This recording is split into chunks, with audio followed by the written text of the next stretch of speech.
Olá, eu sou a Gabriela, estudante aqui do Polo de Piraju, e hoje nós vamos conversar um pouquinho sobre o Templo de Jerusalém, especificamente sobre a destruição dele. Sem mais delongas, vamos lá.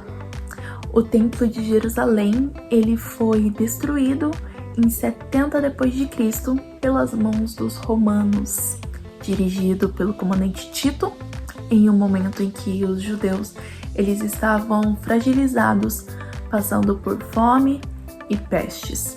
Nessa época, os cristãos já não estavam mais em Jerusalém, eles já haviam partido para a Transjordânia.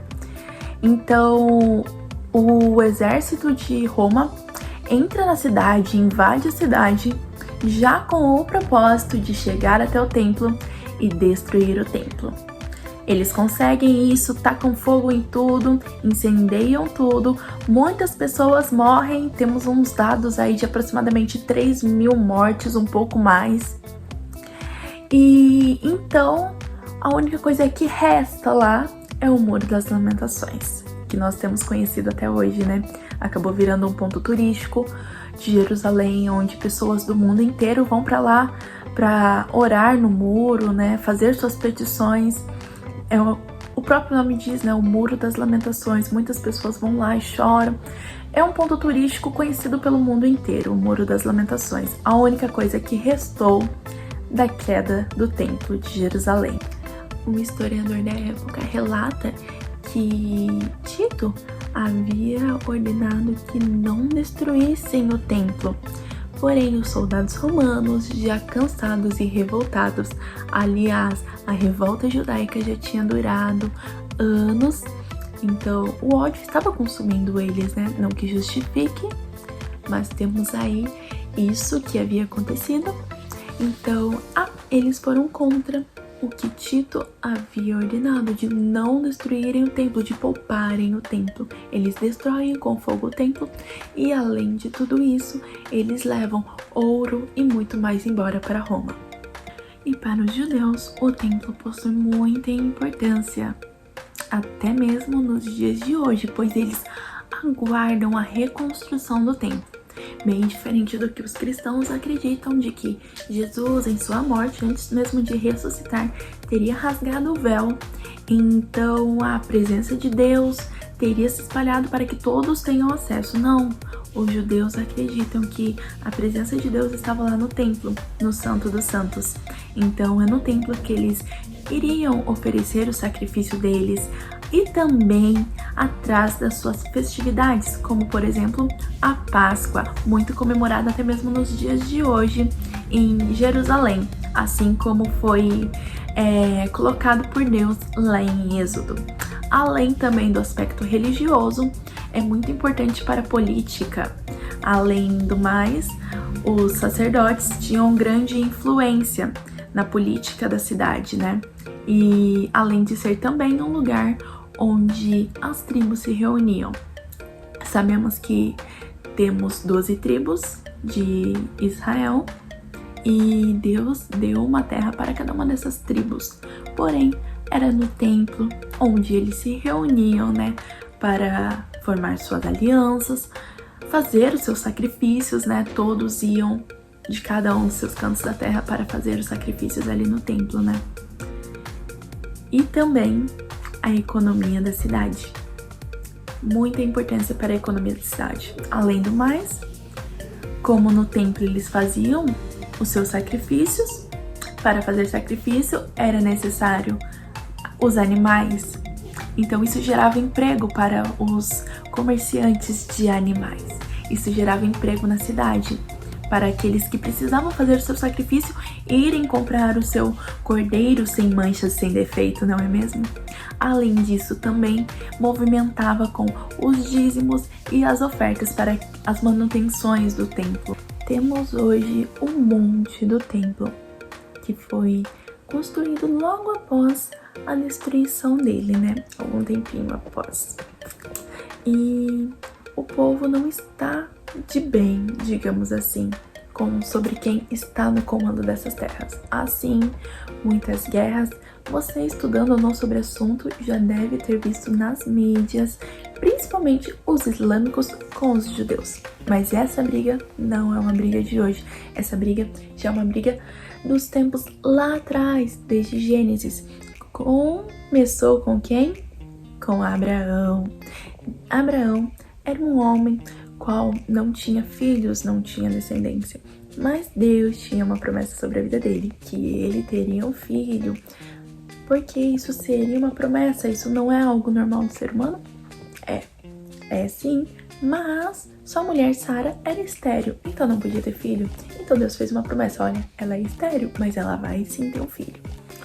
Então, a idade avançando, eles estavam idosos e resolveram dar o que, digamos, um jeitinho para resolver isso, né? Então, Abraão, ele tem um filho com a serva, tem um filho Ismael.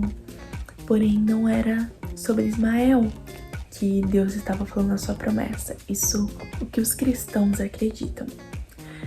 E logo após, então, cumprindo a promessa de Deus, ele manda, através do sangue mesmo de Sara gera um filho, o qual chamado de Isaac. Então nós temos Ismael e Isaac.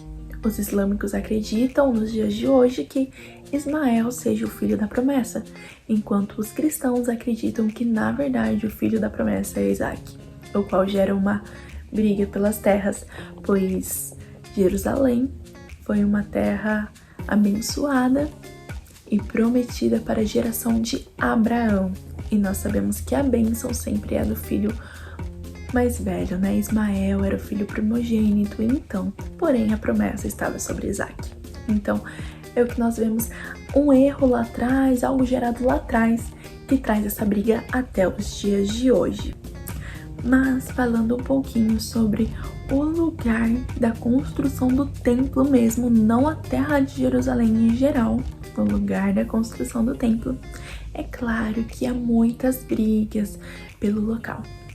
Bom, primeiro, os judeus, que atualmente estão sobre a posse da terra, eles brigam, pois eles desejam, né, eles sonham e aguardam a reconstrução do templo, para que eles possam então voltar a realizar os seus sacrifícios a Deus, a voltar a terem as suas festividades, a movimentar a economia da cidade e também aos aspectos políticos e sacerdotais.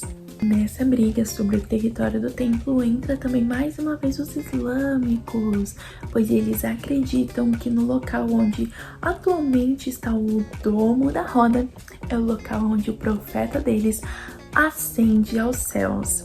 Então, como sendo um lugar de uma relevância, um significado muito religioso para eles, eles desejam ter posse desse lugar. E mais uma vez também entra os cristãos.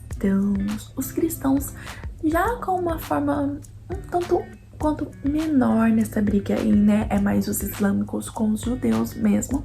Mas os cristãos entram também querendo ter a posse da terra por ser um lugar onde Jesus esteve presente, um lugar onde Jesus andou. Na destruição do templo, nós tivemos muitos judeus mortos. E aqueles que não foram mortos, muitos deles foram levados para Roma e vendidos como escravos. E nos dias de hoje, inclusive, existe uma data no calendário de judeu onde é um dia de luto para eles, onde eles fazem um jejum durante o dia inteiro, se lembrando e lamentando a destruição do templo, lugar onde eles iam para adorar e levar sacrifícios ao Senhor Deus, o Yahvé da Torá. Então, recapitulando para finalizarmos, o templo ele foi destruído em 70 d.C. pelos romanos a comando de Tito, logo após a revolta judaica que durou alguns anos aí. Alguns judeus foram mortos, outros foram levados como escravos e alguns conseguiram escapar.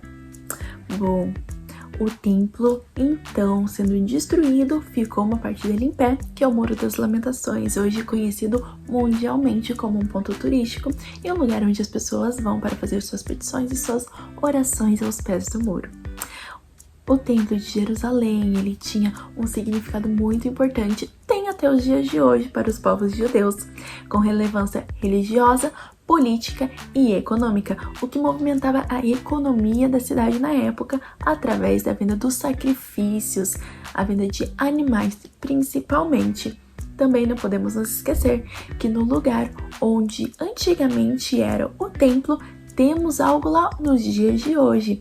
Hoje nós temos o Monte do Templo e assim briga pelo território. Os principais envolvidos nessas brigas estão os próprios judeus, islâmicos e, sendo minoria, alguns cristãos. Este foi o nosso estudo de hoje. Espero que tenham absorvido o aprendizado e até uma próxima. Tchau, tchau!